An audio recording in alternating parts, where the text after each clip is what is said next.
যুদ্ধে ইরানের সবচেয়ে বড় হাতিয়ার হয়ে দাঁড়িয়েছে তেল গ্যাস সরবরাহের গুরুত্বপূর্ণ সমুদ্রপথ হরমুজ প্রণালী। সংঘাত শুরুর পর প্রণালীটি কার্যত বন্ধ করে দিয়েছে তেহরান, যা সংকটে ফেলেছে বৈশ্বিক জ্বালানি খাতকে।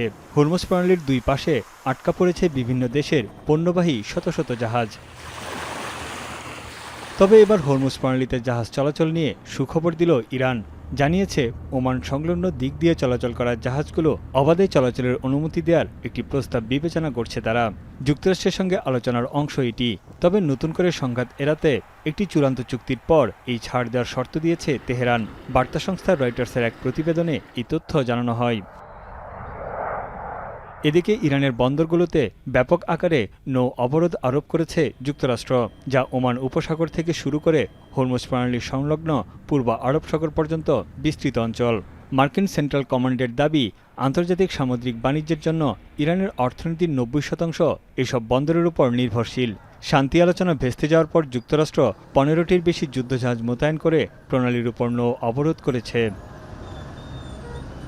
তবে যুক্তরাষ্ট্রের এমন অবরোধের মধ্যেও মার্কিন নিষেধাজ্ঞাভুক্ত ট্যাঙ্কার হরমুজ প্রণালী দিয়ে পারস্য উপসাগরে প্রবেশ করেছে। জাহাজ চলাচল সংক্রান্ত ওয়েবসাইট থেকে জানা যায়, ইরানের একটি সুপার ট্যাঙ্কার হরমুজ প্রণালী পাড়ি দিয়েছে। এদিকে রাশিয়া ও ইরানের জ্বালানি তেল কেনার বিষয়ে নিষেধাজ্ঞা প্রত্যাহারের সময়সীমা আর বাড়াচ্ছে না যুক্তরাষ্ট্র। মার্কিন অর্থমন্ত্রী স্কট বেসেন্ট বলেছেন, সমুদ্রে থাকা ইরানি ও রুশ তেলের উপর নিষেধাজ্ঞা 30 দিনের জন্য বলবৎ ছিল, যা চলতি সপ্তাহেই শেষ হবে। হরমুজ প্রণালীতে বাণিজ্যিক জাহাজ চলাচলের স্বাভাবিক পরিবেশ ফিরিয়ে আনতে ইরানের প্রতি আহ্বান জানিয়েছে চীন। ইরানের পররাষ্ট্রমন্ত্রী আব্বাস আরাকচির সঙ্গে এক ফোন আলাপে চীনা পররাষ্ট্রমন্ত্রী ওয়াং ই বলেন, তেহরান এ বিষয়ে কার্যকর ভূমিকা পালন করুক, এমনটাই প্রত্যাশা বেইজিংয়ের। এদিকে তীব্র জ্বালানি সংকটে ভুগছে বিশ্বের বিভিন্ন দেশ।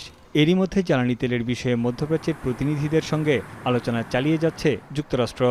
মার্কিন অর্থমন্ত্রীর আশা, চলতি মাসেই যুক্তরাষ্ট্রের পেট্রোলের দাম $3 নেমে আসবে। আন্তর্জাতিক জ্বালানি সংস্থা জানিয়েছে, মধ্যপ্রাচ্য থেকে জ্বালানি সরবরাহের অর্ধেক পূরণ করলেও জুন মাসে জেট ফুয়েলের সংকটে পড়বে ইউরোপ। 2025 সালে বিশ্বব্যাপী জেট ফুয়েল ও কেরোসিনের গড় চাহিদা ছিল দৈনিক 78 লাখ ব্যারেল। তানভীর জনি, এখন বিশ্ব।